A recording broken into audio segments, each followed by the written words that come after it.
Hi, everybody, and welcome back to Chee-Tash. My name is Chris, and today we are continuing along our journey through the book Atomic Habits by James Clear. Today, discussing chapter 11 Walk Slowly but Never Backward. This chapter kicks off the beginning of the third law of habit making, which is making it easy. First two laws again make it obvious, make it attractive. Third law, make it easy. Fourth law, make it satisfying. Last time we discussed the last chapter, chapter 10 of the second law. And in that chapter, we discussed a couple important things on how to reprogram your brain for hard habits. We discussed how hard habits, or really any habit, there's two levels of cravings for a habit or particular behavior. We talked about the surface level cravings, which change from generation to generation and from years and years of evolution. But the deeper level cravings, those are things that don't really change. You know, we all crave survival, we all crave shelter, meaning, emotional, social connections, etc. And at the end of the day, your behaviors are there to fulfill those deeper level cravings. So we discussed that. We talked about how you can shift your mindset when you go to do certain habits that maybe you don't want to do. You can shift them from a mindset of a burden to a mindset of an opportunity. So James talked about how you can say to yourself, oh, I get to do this today. I don't have to do this today. I get to.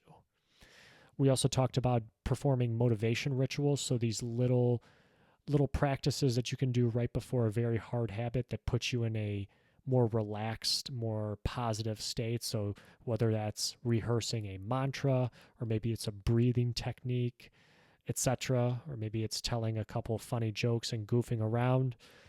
Anything to put you in the right mindset before you are to embark on a very difficult task or habit.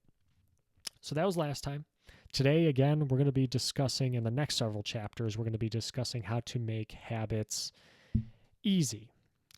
Starting off with today's chapter. So, how do you make habits easy? Well, as with everything, James starts off this chapter talking about an anecdote. And here he's discussing a photography course at the University of Florida. And the professor, and I forget the professor's name. Not that it's super important, but you give credit where credit's due. Jerry Usselman, professor at the University of Florida. So the professor divided up his photography class into two groups. He put one group of students on the left side, and he said, okay, this is the quantity group. He put one set of students on the right side, and that was going to be the quality group. And what he says is that the quantity group is going to be graded on the number of photos they take. The quality group is going to be graded based on a score of excellence. So the quality of the photograph, the lighting, the picture, the subject you're taking, all of that into account is going to be what the quality group is graded on. What he found after a certain time period that they were left to do this photography project was that he found that the best photos ended up being taken by the quantity group. Interesting, right? Well, the quantity group was able to take, I guess not able to take, but they took so many photos, right? And I guess, yeah, because they were given the full-fledged, the full credence to take as many photos as they want, because that's what they're going to be graded on, right? They took so many photos, they actually ended up getting way more practice in than the other group. So they got a chance to really hone their skills by taking so many photos, because there was no repercussions for taking thousands and thousands of photos. The other group, however, they were too focused on perfection. They didn't take that many photos. They were too worried about, oh, the right angle. Oh, is this lighting 100% correct? Gosh, I don't want to get it wrong. And they ended up taking very mediocre photos. And I like this quote here. This kind of sums up this little experiment, this little study, is that the best is the enemy of the good. The best is the enemy of the good. And this was a quote by Voltaire, very famous, I believe, French philosopher Voltaire. The best is the enemy of the good. And that's really kind of the theme of this chapter. The theme of this chapter, you know, at the end of the day, your habits, or forming good habits and getting positive traction in your life, it's the difference between motion and action. Giving it your waiting for you to do your best versus just doing something. And not being, as I remember my dad would always say this, paralysis by analysis. Like, you spend so much time just analyzing things that you don't really know what to do. So James discusses this point in the book here where he talks about motion versus action. It's kind of the same concept here. So motion is your planning stage, your strategizing, you're learning, you're talking to people, you're getting everything ready. That's motion. And motion is going to feel like you're doing something. It's going to feel like you're doing a lot, but you're not actually doing anything. You're not actually putting and setting anything into any sort of traction where it's going to latch on and form a habit. Sorry, a little bit of word salad on there. Action is what you want. The action is actually sitting down and doing something. You want to be doing action. And there are times, and actually, I don't know, like a lot of times you do want motion. You do want to plan. You do want to learn. You do want to strategize what you want to do next. But at the end of the day, you need that action.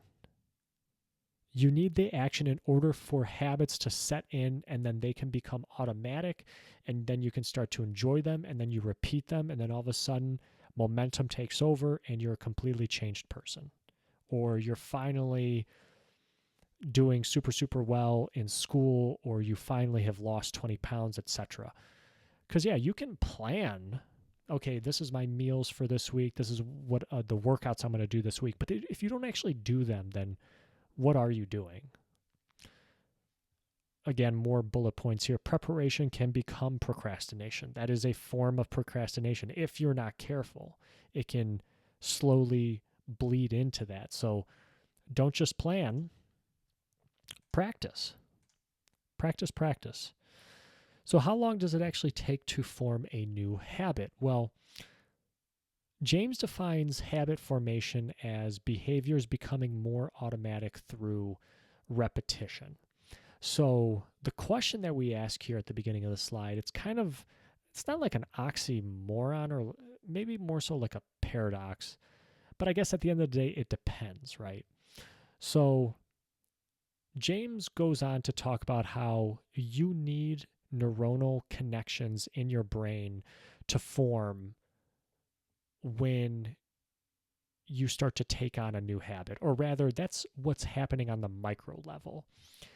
You start to do something completely new, completely out of the ordinary, and all of a sudden, things start to physically change in your brain. And he talks about a couple of these things. You have this long-term potentiation that happens, which is where the connections between brain neurons from you doing certain new activities, new habits, they start to strengthen together and tighten, so that the next time, and over time, as you keep performing this habit, it becomes more automatic, because now the connections are so tight, your brain knows what to do now, and it recognizes certain cues, right?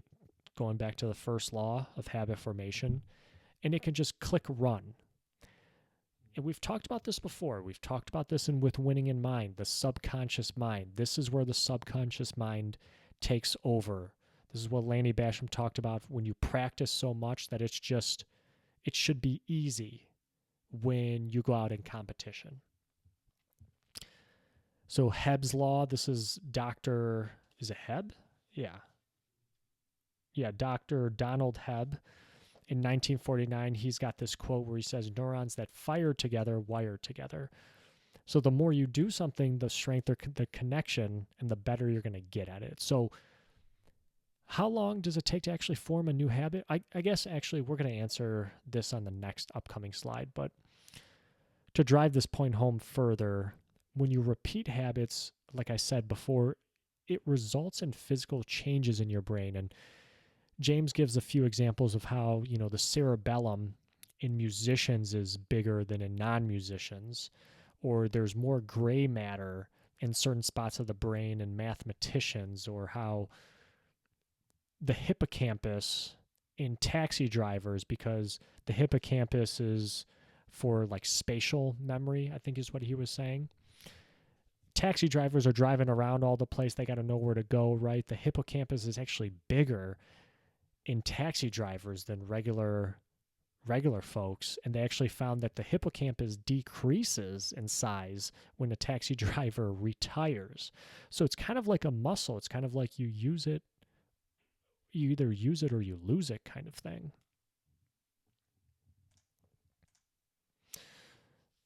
So we were discussing this earlier about how you do something so much that it becomes automatic. And this is what he's got this word, James talks about this word, automaticity, which is the ability to perform something without thinking about each step. Again, subconscious mind takes over. It should be effortful. It should be easy in competition. Once you've practiced a golf swing like hundreds of times, you just know what to do. You don't have to consciously think about it. So effortful practice leads to this. But in the beginning, right, a habit requires a ton of effort. And you're going to want to quit, and it's going to be hard. Believe me, guys, I'm experiencing this right now with some software development and computer science topics. Like, I am not very good at data structures and algorithms, but I'm trying to put in some motion and trying to put in some action, which is actually what I need by doing coding problems and writing code, writing out these algorithms and data structures in practice, not just reading about them, which is still good and helpful, but I know that I'm not going to get anywhere unless it's through the action. So habits form based on the frequency and not on the time spent. So over time, it's going to get easier. But in the beginning, you're not going to be very good at it. But over time, you're going to get better at that habit. And it's going to come easier as time goes on. So the question that we asked in the previous slide about, how long does it take to form a new habit? And James says it's not about how long it takes, but how many it takes. It's not about how much time you're spending on it, but how many reps are you putting in? It's not about how much time you spend learning about free throws and the proper way to shoot a basketball, but it's how many shots have you taken in practice? Because you could read about it all day, but if you haven't put in that work and you haven't shot, 100 shots at the gym, then you're not going to get better at it. Wow, yeah, that was sorry. This was a short chapter. I forgot. It kind of caught me off guard. So this was just the introduction. We're going to get more into making habits easy. Again, this is the third law. Let's see if I can get this right. Make it obvious. That's the first law.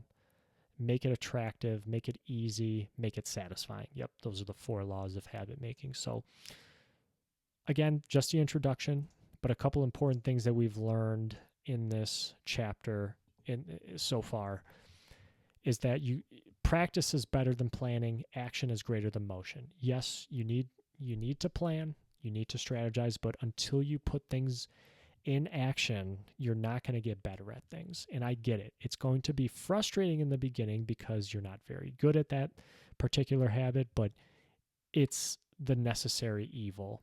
And over time, you cross a threshold where you become good at it. You become good at it, and it becomes more automatic when, again, you see something queued up. Oh, you start to really, really crave the results of that action, and then you want to do the action. And again, how long does it take to form a new habit? Well, it's not about the number of times, but it's more about, or excuse me, it is about the number of times. It's not about the time spent. It's about the number of times you have done the thing. So it's not about the amount of time you've spent learning about the game of golf and studying different golfers and watching golf footage. Well, how many times did you play this week? That's what it's about. And with that, guys, that's going to do it. Yeah, thank you guys so much for listening. I know short chapter snuck up on me, but we're going to continue along through this third law of habit making. Again, make it easy, and we'll be back next time. Thank you guys so much for listening. Let me know if you have any questions. My name is Chris. This has been Chee-Tash. Take care, everybody.